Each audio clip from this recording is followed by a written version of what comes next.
Guys, Hinebra coach Tim Cone may matinding inamin bago ang kanilang pakikipagsagupa sa defending champion SMB. At siguro babala na rin ito o warning sa kanyang mga players para ipaalam sa mga ito na ang team na kanilang kakaharapin mamayang alas 7:30 ng gabi ay almost unbeatable. Pag-uusapan po natin yan, pero bago ang lahat ay maglalambing po ako sa inyo na isubscribe ninyo itong ating channel at kung di masyadong makakaabala ay i-like at paki-share na rin ninyo. Malaking bagay po yan sa aming mga vlogger. Maraming salamat. Mga ka-Republic, ang paghaharap mamaya ng Hinebra at SMB ay posibleng preview raw ng finals match-up sa conference na ito. Ibig sabihin, naniniwala ang mga basketball aficionados na ang Gin Kings at ang Beermen ang dalawang pinakamalakas na team ngayong Philippine Cup. Ngunit may maagang warning si Hinebra coach Tim Cone. Sabi niya, at this point in time ay naglalaro raw ang San Miguel Beermen in a way na parang walang tatalo sa mga ito. At may katwiran naman ang Hinebra mentor para sabihin ng ganito.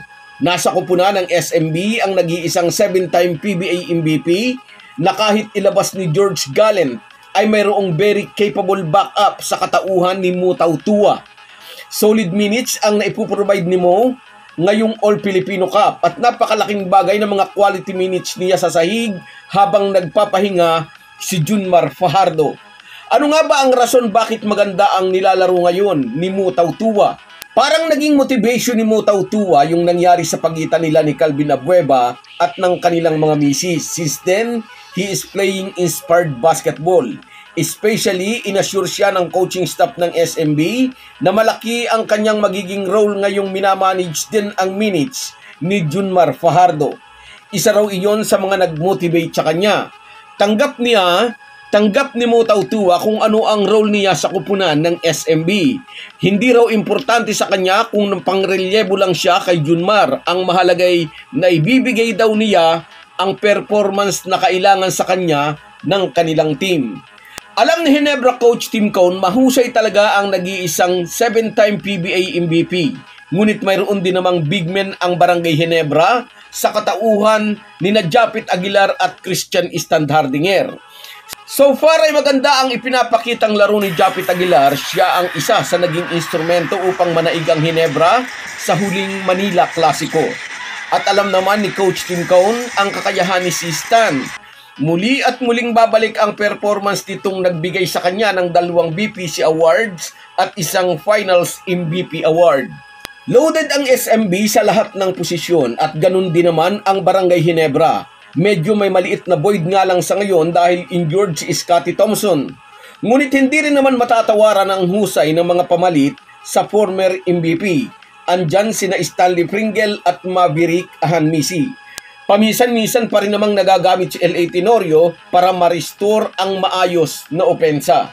Sa lalim ng bench ay slightly lamang talaga ang SMB, kaya nga nasabi ni Coach Tim Cone sa kasulukuyan ay parang unbeatable ang Beermen.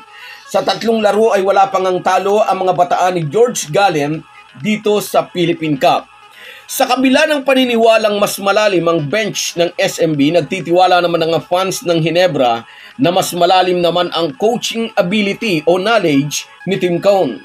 Dihado man ang Hinebra sa paningin ng mga basketball aficionados, gustong alalahanin ng mga Hinebra fans ang Commissioner's Cup noong 2022 kung saan ay bagyo ang dating ng Bay Area Dragons. Sinagasaan ng mga bataan ni Brian Gordian ang lahat ng team sa PBA, pero pahirapan man nagawa ng Hinebra na patiklupin ang malakas na team na may 2 pang import. Mamaya, abangan natin kung muling mananaig ang Never Say Die mantra ng mga mag-aala. So guys, yan lang muna. Hanggang sa muli.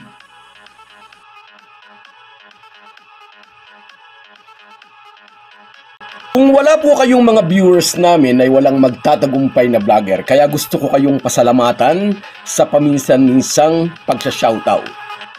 Shoutout sa'yo, Erwin Santiago. Oo, bahala si Coach Tim Cone dyan. Shoutout din sa'yo, Joel Atienza.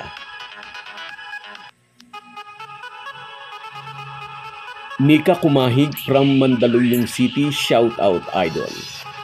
George Batung. Yes, magaling si JB natin. Maria Luisa Colonia. Yes, super galing si JB. Carlos Kayanan, shout out sa iyo. Good morning din. Sa iyo rin, Carlos, Sunny Dakles at sa Dakles family. Salamat, idol. Jose Rodrigo, diskarte ni Team Cone, tatapatan yan.